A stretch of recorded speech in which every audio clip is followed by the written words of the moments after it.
everybody, Mrs. Somick here, and we are going into our fourth lesson this week. It's a mini lesson here, mini lesson 8, because this mini lesson is going to bring in this idea of how to make a connection to text. What are text connections? Because really connecting with our text, just like my essential question says right down here, that's only going to enhance our comprehension and understanding of the story. So let's get started here. Realistic fiction stories are often about experiences that readers can easily relate to. Now, when we read realistic fiction stories, we can develop different kinds of connections to the text.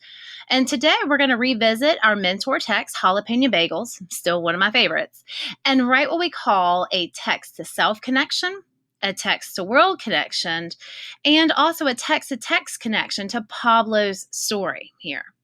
Now, realistic fiction stories can make us think about our own lives or even the world as we know. When something in a story we're reading makes us think about our own lives, that's called a text to self connection.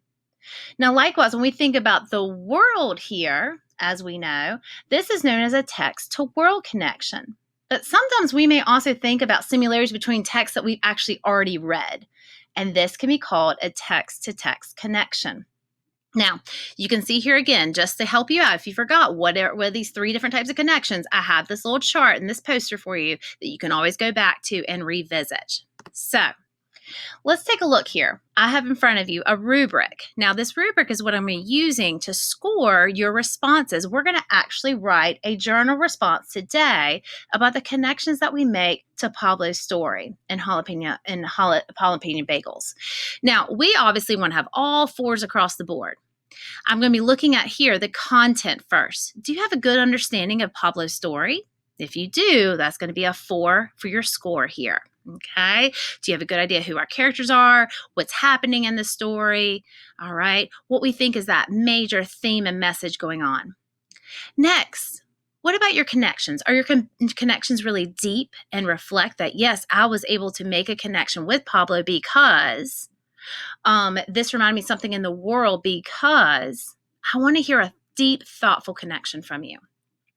Also, make sure that we're writing in complete sentences here. All right, capitalization, punctuation, complete sentences. I want a who and a what statement with each one, not just a couple words. I want to get deep and know that you are able to have a deep connection with our story today.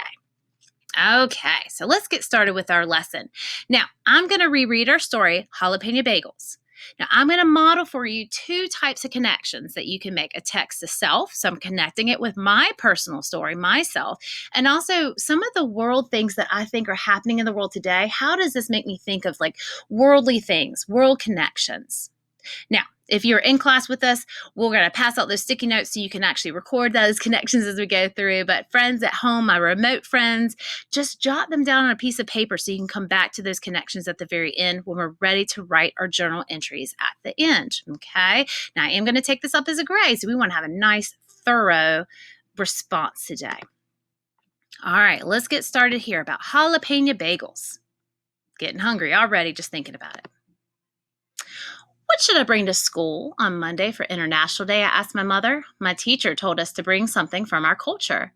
You can bring a treat from the panaderia, she suggests. Panaderia is what Mama calls our bakery. Help us bake on Sunday, and then you can pick out whatever you want. It's a deal, I tell her. I like helping her at the bakery. It's warm there, and everything smells so good. Early Sunday morning, when it's still dark, my mother wakes me up. Pablo, it's time to go to work, she says. We walk down the street to the bakery. My father turns on the lights, and my mother turns on the ovens. She gets out the pans and ingredients for pan dulce. Pan dulce is a Mexican sweetbread. I help my mother mix and knead the dough, and she shapes rolls of loaves of bread and slides them into the oven. People tell her she makes the best pan dulce in town. Maybe I'll bring pan dulce to school, I tell her. Right now, I'm making a text-to-self connection. Mrs. Somick, is married to Mr. Somick, who's originally from Puerto Rico. And when I visited his family in Puerto Rico, we went to a panaderia, but they had something called pan de agua.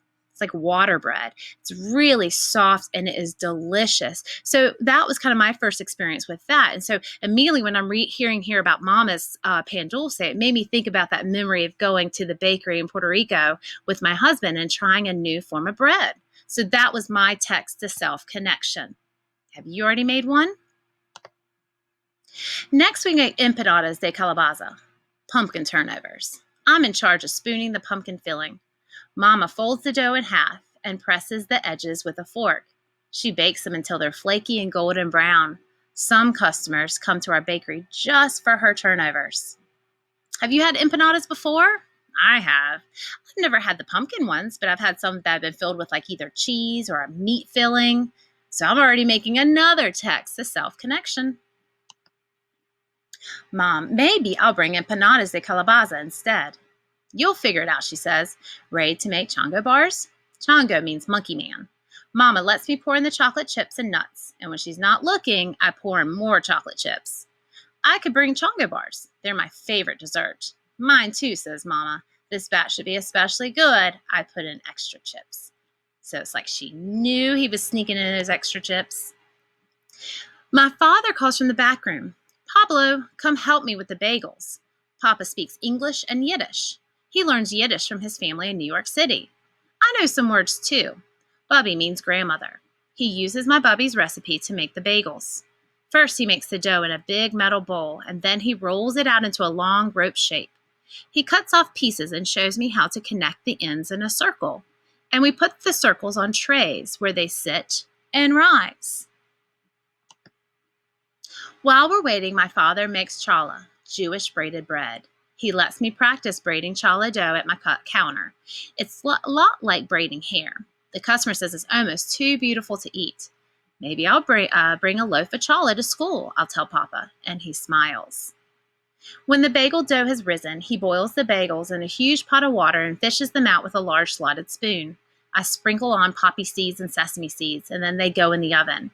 Maybe I'll bring sesame seeded bagels with cream cheese. No lox? Lox is smoked salmon. My father's favorite bagel is pumpernickel with a smear of cream cheese and lox. I crinkle my nose. Lox tastes like fish. Jam is better. Are you thinking about bagels? Do you enjoy bagels, eating bagels as well? Do you have a favorite topping that you put on your bagel? I do love cream cheese on my bagel. I'm not sure I'd like lox, though. I'm not a big fish eater. My mother joins us and helps my father make another batch of bagels. Jalapeno bagels. My parents use their own special recipe. While Papa kneads the dough, Mama chops the jalapeno chilies. She tosses them into the dough and adds dried red peppers. We roll, cut, make circles, and let them rise. I can't wait until they're done because I'm getting hungry.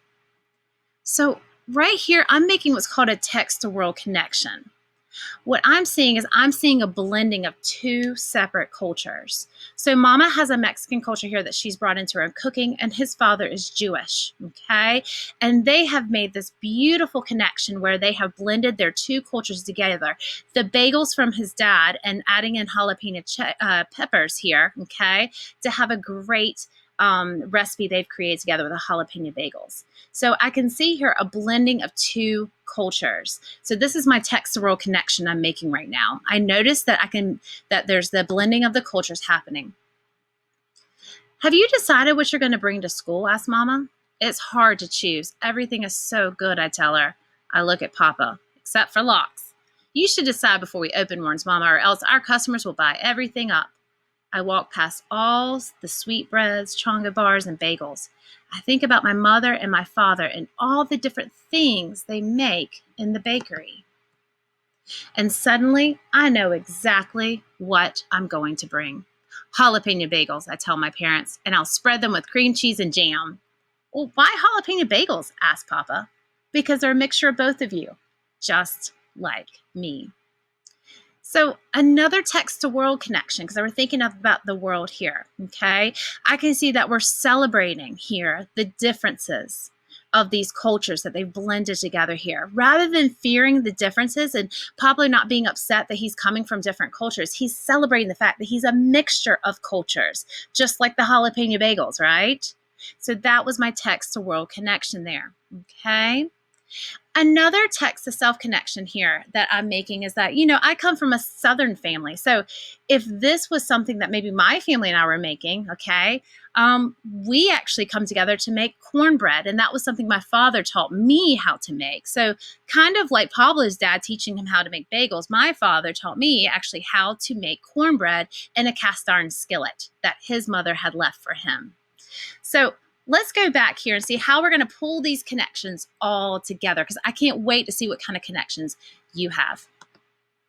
So for your entry today, okay, I've just kind of started off different sentence starters. Of course, you don't have to use this, and I want to make sure your connections are deep. So for me, okay, I made a text to self connection in the story Jalapeno Bagels when, remember when?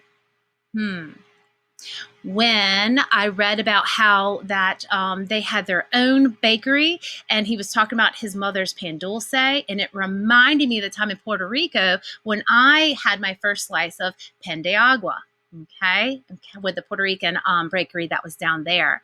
I also made a connection whenever he was working with his father on making bagels, and my father taught me how to actually cook cornbread in a cast iron skillet. So those were some of my connections that I made.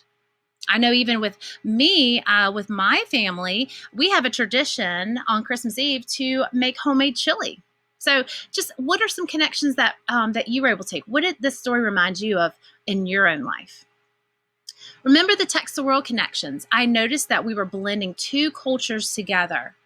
And rather than fearing the differences here, we were celebrating how we could bring those two cultures together. And that was a great text to world connection. Now, as far as the text to text connection, did this book remind you of another book maybe that you've read? Maybe a story of where a child is bringing together different cultures in their life, or maybe they're making something with their family members. I believe there was a book, Too Many Tamales, that I read that kind of reminded me of a little bit about learning how to make tamales in the kitchen. So I don't know, was there a story that this reminded you of? I'd love to see it. Okay, well, please do not forget, there's one other thing I wanted to show you, okay? You do have another text connection craftivity. So when you finish your journal entry here, I've given you a brand new story to read all by yourself. And after reading the story, I want you to type in, were you able to make a connection of something in your life? Did this remind you of something else that you read? Or does this remind you of something that's going on in the world? I'd love to see what you guys can come up with. I hope you've enjoyed talking more about how we make connections to text, because remember, the big thing, the more we connect with what we're reading, the better we're going to understand it. All right, friends, have a wonderful day, and I can't wait to see your journal entries come through. Take care.